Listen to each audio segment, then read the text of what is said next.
Everyone, स्वागत है आपका जेएनयू ब्लॉग्स में। तो शायद आपको पता हो कि जेएनयू यूजी और सीओपी का जो सेकेंड लिस्ट कट ऑफ आने वाला था वो कल रात ही आ गया था। पर फिर भी मैंने यूट्यूब कमेंट में देखा कि एक दो लोगों ने ऐसा पूछा कि सेकेंड लिस्ट कब आएगी।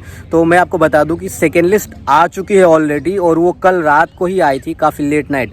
तो मैंने YouTube में डाल दिया था उसका डिस्क्रिप्शन लिंक, जो जहाँ पे आप जेएनयू वेबसाइट में जाकर चेक कर सकते हो।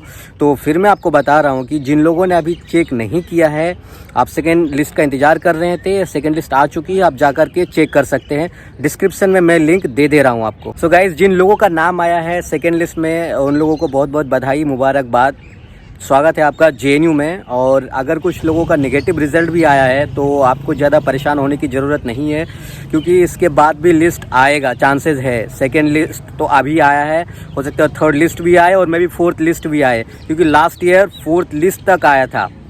और एक बात और, जिन लोगों का सेकेंड लिस्ट में नाम आया है उन लोगों का जो पेमेंट का डेट है वो कल तक है, आपको कल तक पेमेंट कर देना है।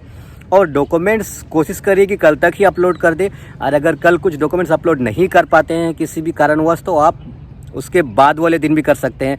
पर आप ट्राई करो कि कल तक डॉक्यूमेंट्स अपलोड कर दे, पेमेंट कर दे, सीट ब्लॉक कर दे, क्योंकि आप जो कल का डेट है, आप कल सीट ब्लॉक कर दोगे तो उसके बाद ही फिर थर्ड लिस्ट आएगा। जो लोग थर्ड लिस्ट का इंतज़ार कर रहे हैं, ये कल तो सेकेंड लिस्ट वाले का सीट ब्लॉक का टाइम है लास्ट, तो मे बी परसों और नहीं तो उसके एक दो रोज बाद ही आ जाएगा थर्ड लिस्ट, अगर आने का चांसेस अगर हुआ इस बार तो, और उम्मीद है आएगा। और सबसे इम्पॉर्टेंट बात एक ये, जो अगले साल भी प्रिपरेशन करना चाहते हैं, तो मैं बता दूं कि जेएनयू ब्लॉग्स के थ्रू आपको सारा अपडेट मिलता रहेगा जेएनयू से रिलेटेड।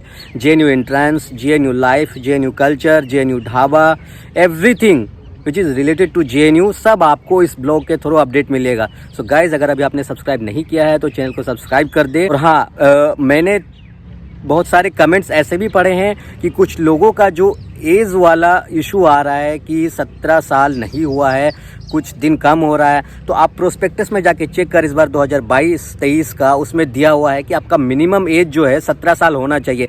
एग्जैक्ट डेट तो मुझे याद नहीं आ रहा है कि वो कुछ ऐसा अक्टूबर या मतलब एडमिशन तक का जो आपका डेट है ओवरऑल, आपका वही 70 ईयर्स होना चाहिए मिनिमम। आप वो देख लेना एग्जैक्ट डेट क्या है। तो अगर आपका 17 साल से कम हो रहा है तो आपका फिर यहाँ पे एडमिशन नहीं होगा, वो दिक्कत करेगा। ये मैं एडमिनिस्ट्रेशन से जाके, पीछे एडमिनिस्ट्रेशन ब्लॉक है, आप ये देखिए, तो मैं जा कर के पता करा, आपका एंट्रेंस भले ही क्वालिफाइड हो जाए उसके बाद भी, तो इस बात का आप ध्यान जरूर रखें। और इम्पॉर्टेंट बात ये कि जो आपका जैसे अब वेबसाइट नहीं खुल रहा है या फिर लॉगिन नहीं हो रहा है, इससे रिलेटेड जो इशू है वो आप जेएनयू हेल्प डेस्क पे मेल कर सकते हैं। वो मैं ईमेल आईडी मेंशन कर दे रहा हूँ डिस्क्रिप्शन में। इसके अलावा एडमिशन से रिलेटेड आप नहीं आ पा रहे हो, आपको काउंसलिंग के लिए दूसरे दिन आना है, या एडमिशन से रिलेटेड जो इशू है वो आपका, वो जेएनयू एडमिशन वाले मेल में आपको मेल करना है, आपका कंसर्न, वो भी ईमेल आईडी में आपका डिस्क्रिप्शन में दे दे रहा हूँ, तो आप उस पर मेल करके पूछ सकते हैं जो भी आपका इशू है। एक दो लोगों का ये भी कहना है कि सेकेंड लिस्ट में किसी का नाम ही नहीं आया है, तो ऐसा नहीं है, सेकेंड लिस्ट में नाम आया है। कुछ लोगों से बात भी हुई मेरी, तो सेकेंड लिस्ट में कुछ लोगों का नाम आया है, और कुछ लोगों का अपग्रेड भी हुआ है। जैसे कि अगर किसी को थर्ड प्रेफरेंस मिला था रशियन या फिर पश्तो, उसका जो सेकंड प्रेफरेंस में हो सकता है नाम आ गया कि आपका कोरियन में आ गया या फिर आपका स्पेनिश में आ गया, जो भी उसका था, तो अपग्रेड होता है, डाउनग्रेड नहीं होता है। तो ओवरऑल जो है, देखिए, चांसेस है थर्ड लिस्ट आने का भी। तो अगर आप कहीं एडमिशन नहीं लिए हैं, एडमिशन ले चुके हैं और वेट कर रहे हैं थर्ड लिस्ट का, तो जब भी थर्ड लिस्ट आएगा मैं आपको अपडेट कर दूंगा। सो दैट्स इट गाइज, मिलते हैं आपसे अगले ब्लॉग में, बाय बाय।